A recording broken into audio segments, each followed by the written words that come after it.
बिस्मिल्लाहिर्रहमानिर्रहीम। अस्सलाम वालेकुम। कैसे हैं तमाम दोस्त? उम्मीद करता हूँ बिल्कुल खैरियत से होंगे। आज की इस वीडियो में मैं आप लोगों के साथ 3 बेसिक चीज़ों के बारे में डिस्कस करूँगा स्ट्रेस के हवाले से कि हमें स्ट्रेस के पौधे जब हम लोग ख़रीद रहे होते हैं तो हमें किस किस्म का पौधा ख़रीदना चाहिए, कितनी हाइट का ख़रीदना चाहिए पौधा, और जिस टाइम हम उसको ज़मीन से निकलवा रहे होते हैं तो उस टाइम उसकी गाची कैसी होनी चाहिए, कितनी गाची निकलवानी चाहिए। जी, तो जैसे मैं आप लोगों को बता रहा था कि आज हम लोग 3 बातों को डिस्कस करेंगे कि पौधा कैसा होना चाहिए, उसकी हाइट कितनी होनी चाहिए और उसको ज़मीन से किस तरह निकलवाना चाहिए। मीन के उसके गाची के ऊपर कुछ डिस्कस करेंगे। तो सबसे पहले जब आपने पौधे का इंतखाब करना है, जो भी आप लोग अगर बाग लगाना चाह रहे हैं, गार्डन में लगाना चाह रहे हैं पौधे, तो आपने सबसे पहले जो पौधे में देखना है वो ये देखना है कि पौधे की उम्र कितनी है, उसकी एज कितनी है। 2 साल का पौधा है, 3 साल का पौधा है। जो आइडियल पौधा होता है उसकी जो एज होती है वो 1 साल होती है। मीन कि उसको पेमेंट की हुए 1 साल होता है और उसका मैक्सिमम मतलब कि नॉर्मल हाइट में होता है। अगर जो बड़े पौधे होते हैं, अगर आप लोग चाह रहे होते हैं बड़ा पौधा लूँ, जैसे कि अब हमारे पास 1 साल वाले पौधे हैं, तो इसका इतना भी आप लोगों को नज़र आ रहा है। तो बड़ा पौधा जब आप लोग ले रहे होते हैं तो उसमें जब हम इसको रिमूव करते हैं ज़मीन से तो इसकी 90% जो जड़ें होती हैं वो कट जाती हैं, जो बड़ी जड़ होती है वो भी कट जाती है।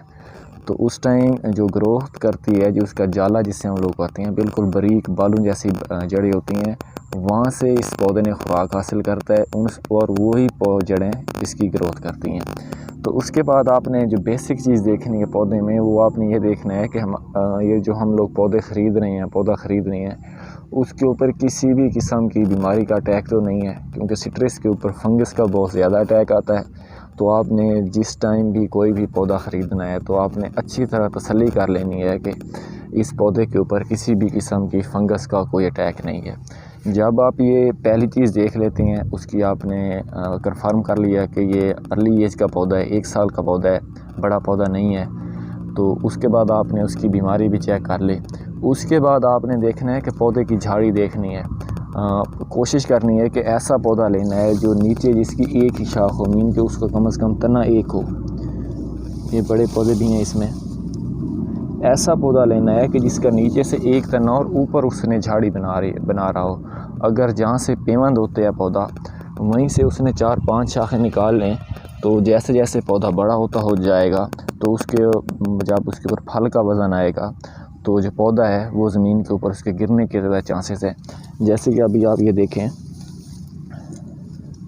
यहाँ से पौधा पेवंद हुआ है और आगे एक शाख जा रही है, यहाँ से छोटी छोटी शाखें। अगर किसी के पौधे के ऊपर यहीं से ही 2-3 और शाखें निकल रही हों, तो अगर आप एक ही पौधा लगा रहे हैं और वही भी ऐसा ही हो, तो उसके लगाने का कोई इतना ज़्यादा फ़ायदा नहीं होगा। मीन के वो ग्रोथ कर जाएगा, लेकिन जैसे ही वो बड़ा पौधा होगा उसकी शाखें ज़्यादा होंगी और वो कमज़ोर होगी, तो उसका जो पौधा है, फल है, वो नीचे झुक जाएगा और पौधा 2 से 3 साल बाद एक्सपायर होने के बहुत ही ज़्यादा चांसेस होते हैं। उसके बाद आपने हाइट का देखना है कि हमने कितना बड़ा पौधा लेना है। जितना बड़ा आप लोग पौधा लेंगे उसका नुकसान एक ये होगा कि उसकी जो मोटी जिनके जो मेन जड़ होती है वो उतनी ज़्यादा होगी, और उसमें जो उसकी रूट्स होती हैं, जो छोटी रूट्स होती हैं, जिसे आप लोग जाला भी कह सकते हैं, वो तादाद में कम होंगे। तो खुराक उन्होंने देनी होती है और आगे ग्रोथ भी उन छोटी रूट्स नहीं करनी होती है। जो बड़ी रूट्स होती है वो सिर्फ पौधे को सहारा देती है ज़मीन में। मीन के जहाँ हम नई जगह पर शिफ्ट कर रहे होते हैं अपना पौधा, उसका काम सिर्फ ज़मीन में वहाँ पर उसको सहारा देना होता है, पौधे को खड़ा रखना होता है। और क्योंकि छोटी जड़ों में जो रूट्स होती हैं उसमें इतनी ताकत नहीं होती कि वो पौधे को एक जगह खड़ा कर रख सकें। तो पौधा आपने एवरेज साइज़ का लेना है। आपने 5 फीट से ज़्यादा बड़ा पौधा नहीं लेना। जो आपके पास मौसमी है, फ्रूटर है, किन्नू है, ये आपके पास 4-4.5 फीट तक भी आप लोग इसको बड़ी आसानी के साथ लगा सकती हैं, क्योंकि जो मीठा है वो बहुत बड़ा हो जाता है। तो उसको भी आपने कोशिश करनी है यहीं तक 5-5.5 फीट तक रखें। इससे ज़्यादा बड़ा पौधा आपने नहीं लेना।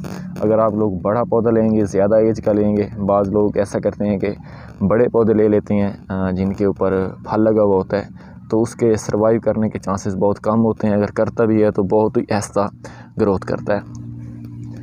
उसके बाद जो पौधों की ग्रोथ होती है, अगर आप लोग ऐसे पौधे लेंगे जिन्होंने बिल्कुल नई शाखें निकाली हुई हैं, तो ऐसे पौधे जिस टाइम ये ज़मीन से हम लोग इसको निकालते हैं तो ये जो नई शाखें हैं ये मुरझा जाती हैं और ये सर्वाइव नहीं करती। उस टाइम आपने ऐसे पौधे लेने हैं जिसके ऊपर नई शाखें ना निकल रही हों, क्योंकि जब ये ज़मीन में शिफ्ट करेंगे, उसको पानी लगाएंगे, जैसे ही वो जड़ें ज़मीन में अपनी जगह जमा लेंगी तो फिर उसने इस तरह की नई शाखें निकालना शुरू कर दें। वैसे इतना बड़ा इशू नहीं है, आप लोग ले भी सकते हैं ये, लेकिन ये मैंने आप लोगों के साथ एक अपना आइडिया शेयर किया है। उसके बाद आपने जैसे कि ये पौधा है, अब इसके ऊपर देखें ये पूरी खट्टी उगी हुई है। ऐसे पौधों से भी आपने ग्रेज़ करना है, ऐसे पौधे भी नहीं लेने जिसके साथ ये खट्टी वाले हों, अगर हों भी सही तो उसको आपने फ़ौरी तौर पर रिमूव कर देना है। तो अब बात करते हैं गाची की। गाची किस किस्म की होनी चाहिए। अगर आप लोग बिल्कुल गीली ज़मीन है उस टाइम गाची निकलवाएंगे, गाची ईज़िली तो निकल जाएगी, लेकिन वो इतनी नरम होगी कि अगर आप लोग पौधे को ज़्यादा लंबा सफ़र करवा रहे हैं तो जो आपका पौधा है उसकी वो जो गाची है उसके टूटने का अंदेशा होता है। तो उस टाइम आपने कोशिश ये करनी है कि गाची नॉर्मल साइज़ में निकलवाएं। अगर आपके बिल्कुल करीब है तो फिर आप बड़ी गाची भी निकलवा सकते हैं। उससे फ़ायदा ये होगा आपको कि पौधे में ज़्यादा से ज़्यादा जड़ें आ जाएंगी और वो जल्दी चलना शुरू कर देगा ज़मीन में। अगर आपने ज़्यादा दूर ले जाना है तो नॉर्मल साइज़ की आप लोग गाची निकलवाएं और कोशिश करें कि ये मिट्टी में नमी तो हो लेकिन ना बिल्कुल खुश्क हो। अगर खुश्क होगी थोड़ी सी ठोकर लगेगी आपकी गाची को और वो टूटना शुरू हो जाएगी, और ना बिल्कुल गीली हो। अगर गीली होगी फिर भी उसका साथ यही होगा, थोड़ा सा दरार आएगी और पौधे की जड़ों को हवा लग जाएगी, जिससे पौधे के मरने के चांसेस काफ़ी ज़्यादा होते हैं। अब ये जो सीज़न चल रहा है इसमें पौधा एक्सपायर तो होने के मीन के ना होने के बराबर चांसेस होते हैं, पौधा चल जाता है। लेकिन जितना आप लोग उसको कवर कर सकते हैं, उसकी एहतियात कर सकते हैं, इससे फ़ायदा ये होता है कि जहाँ पर आपके पौधे ने दूसरे या फिर तीसरे साल में फल देना होता है, अगर आप लोग गाची में या फिर इन चीज़ों का स्टार्ट में ख्याल नहीं करेंगे तो वही पौधा आपको 1 साल लेट कर सकता है। तो उम्मीद करता हूँ कि इससे रिलेटेड जो ये मैंने वीडियो बनाई है नर्सरी से रिलेटेड आपको अच्छी लगी होगी। अगर आप लोग भी हमसे पौधे ख़रीदना चाह रहे हैं तो आप लोग दिए गए नंबर पर कांटेक्ट करें। इंशाल्लाह आपको एक अच्छी वैरायटी मिलेगी और गारंटी शुदा पौधे मिलेंगे। इजाज़त दीजिए, इंशाल्लाह मिलते हैं एक नई वीडियो के साथ। अल्लाह हाफ़िज़।